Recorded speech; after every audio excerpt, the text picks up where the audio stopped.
Bonjour ou bonsoir à toutes et à tous, c'est Steven pour Addict à BlackBerry et aujourd'hui on se retrouve avec le BlackBerry classique que l'on va donc prendre en main et tester dans cette vidéo. Alors le BlackBerry classique c'est le dernier téléphone à clavier donc, de l'entreprise canadienne qui a été présenté le 17 décembre 2014, c'est-à-dire il y a quelques jours. Et on est sur un produit qui reprend donc le trackpad et les touches de navigation ici, donc la ceinture d'outils, de boutons, appelez ça comme vous voulez, sur un OS BlackBerry 10.3.1. Alors le classique, côté caractéristique, on a un écran de 3,5 pouces, on a donc une batterie de 3515 mAh de mémoire, un processeur Qualcomm Snapdragon dual-core cadencé à 1,5 GHz, 2 Go de RAM, une mémoire interne de 16 Go extensible via microSD, donc microSD que l'on ouvre juste ici avec un petit outil inclus dans la boîte, voire vidéo déballage. Sinon, donc une petite encoche nano SIM. Sur le dessus, on a prise jack 3.5, petit bouton pour verrouiller, déverrouiller l'écran, c'est traditionnel chez BlackBerry. Deux micros également qui sont à côté. Sur la tranche droite, on a également volume plus, volume moins, play, pause. En dessous, on aura tout ce qui est donc micro USB, compatible Slimport, et deux haut-parleurs stéréo.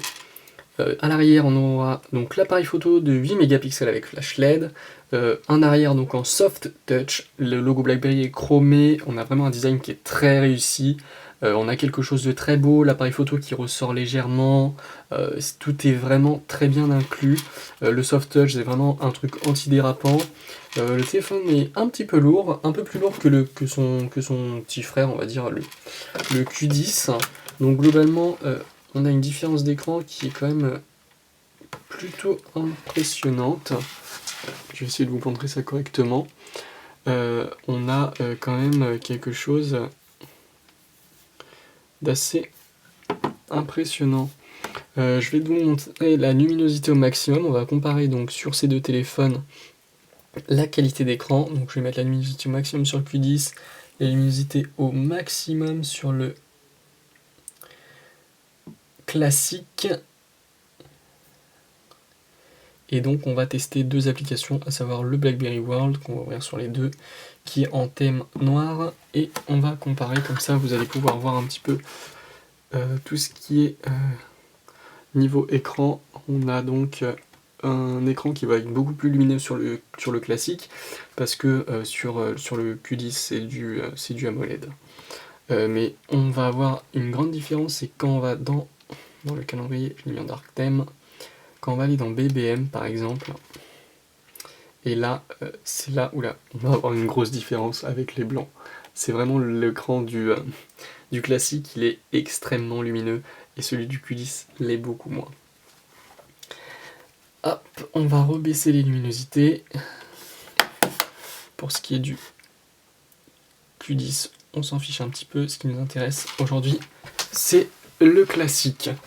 On va faire un petit tour donc, dans les paramètres qui changent un petit peu sur BlackBerry 10.3.8 classique. Donc vous allez voir qu'on peut naviguer dans les paramètres avec le trackpad. On a les notifications, on peut créer des nouveaux profils de notification. Ici je vais créer un profil test, mais bon il existe déjà ce profil test, donc ce sera test 1. On a donc la possibilité de personnaliser les notifications d'applications, c'est-à-dire qu'on peut créer des trucs à l'infini. Pour le téléphone, on peut modifier la sonnerie et tout ce qui existait déjà, mais on va pouvoir par exemple modifier donc, la couleur du téléphone. Par exemple, si je veux que le téléphone sonne, que la LED soit verte. Et pareil pour les emails, donc on va pouvoir modifier la couleur des LED des emails, vibreur ou non, aperçu instantané, son, BBM vidéo, Twitter, Facebook, BlackBerry World, carte. Voilà, vraiment toutes les applications ont la possibilité de modifier ça. Sur BlackBerry 10.3, on retrouve également donc, un paramètre de mode économie d'énergie, donc ça on en a parlé dans une autre vidéo, donc je vous invite à la regarder, et tout y est expliqué sur le BlackBerry Q10 qui est équipé 10.3.1 liquide.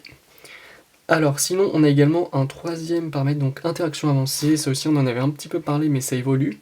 On a en plus de soulever pour déactiver et retourner pour couper le son, et retourner pour économiser de l'énergie, on aura tenir rester éveillé, donc c'est-à-dire que quand vous avez votre téléphone dans votre main, le mouvement est détecté et donc l'écran en veille ne se met pas en veille.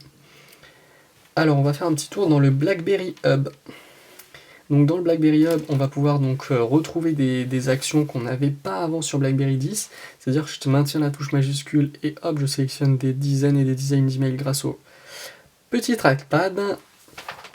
Si j'appuie sur la touche menu, ça ouvre les menus. Je vais composer un message texte par exemple. Eh bien, je pourrais donc je suis en train de faire un test du BlackBerry classique et je vais pouvoir donc faire des sélections comme ça, quand on tourne maintenant la touche majuscule, ce qui est plus traditionnel. Voilà, on va avoir des trucs où voilà, naviguer simplement avec le trackpad dans le texte. On a vraiment une intégration du trackpad qui est assez impressionnante. Ici, par exemple, je peux naviguer entre les applications qui sont ouvertes en ActiveFrames et les fermer toutes hyper rapidement. C'est-à-dire, hop, j'appuie sur la touche retour, et hop, tout est fermé. Voilà.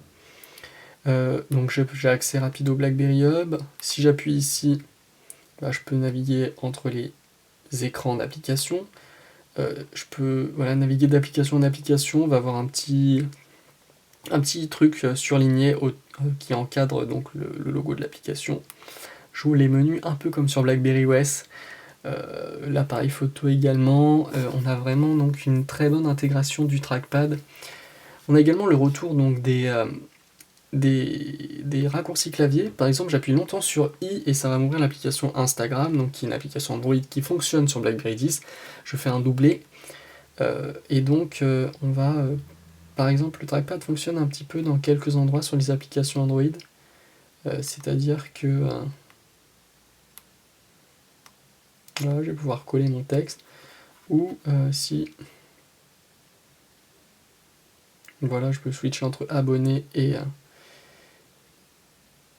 vous. Donc, on a des petits trucs qui fonctionnent donc dans les applications Android, on peut switcher entre les. Donc le trackpad sert quand même. Sinon, on avait parlé donc de la possibilité de modifier les tailles des applications, donc de modifier l'apparence, pardon.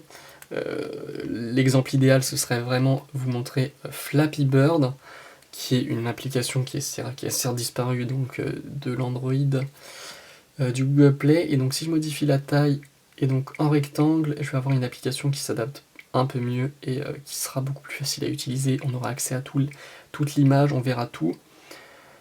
Et ce sera donc plus facile de jouer. Et ça, on en a parlé déjà dans une autre vidéo que je vous invite également à regarder.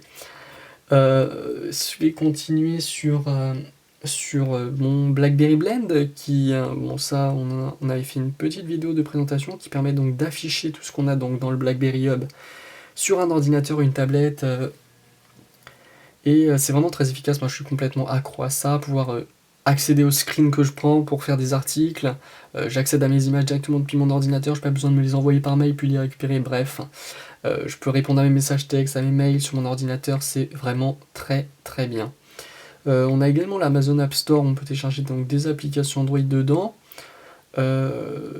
C'est très bien, il y a pas mal d'applications Android, mais elles n'y sont pas toutes, donc il faudra installer d'autres stores comme One Mobile Market, Mobogeny, etc. pour installer encore plus d'applications. Personnellement, moi j'ai installé Snap, donc je l'ai sideloadé.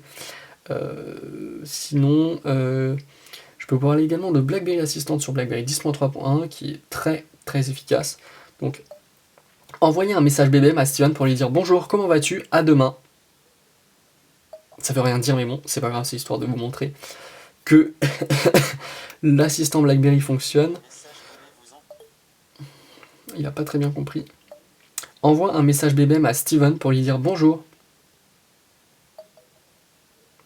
Je parle un petit peu trop vite à mon avis. Mais globalement, là, il a compris que je voulais envoyer un message à BBM à Steven. C'est-à-dire à moi-même.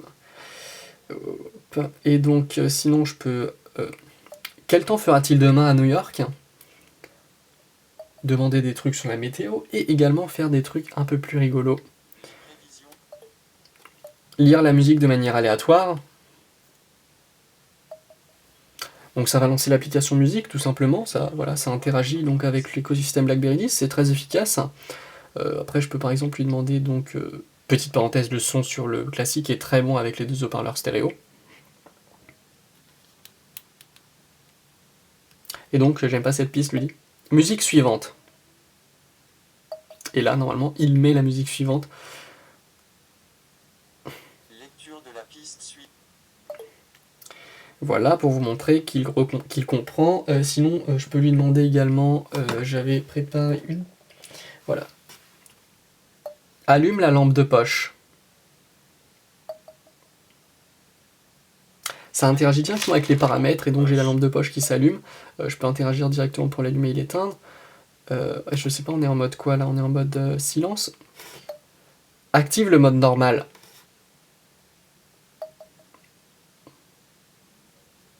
Et là, pareil, il va activer le mode normal. De vos notifications sur normal. Voilà, donc un assistant vocal qui permet de faire plein de choses. Donc tout est indiqué ici. Vous avez donc plein de trucs à lui faire dire. Il fonctionne beaucoup mieux que sur les anciennes versions de téléphone BlackBerry ou même sur la version BlackBerry 10.2.1, il n'y a pas photo.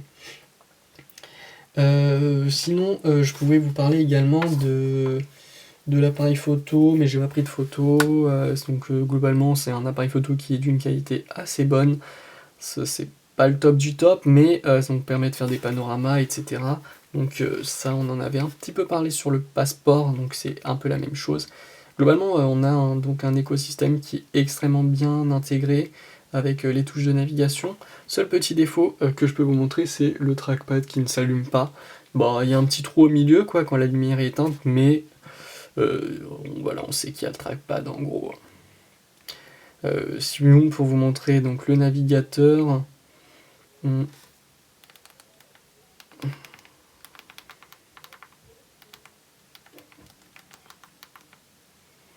va avoir donc un petit curseur qui revient et qui permet donc de cliquer un petit peu partout. Voilà, donc c'est très bien. Je regarde si je vous ai pas parlé de petites choses.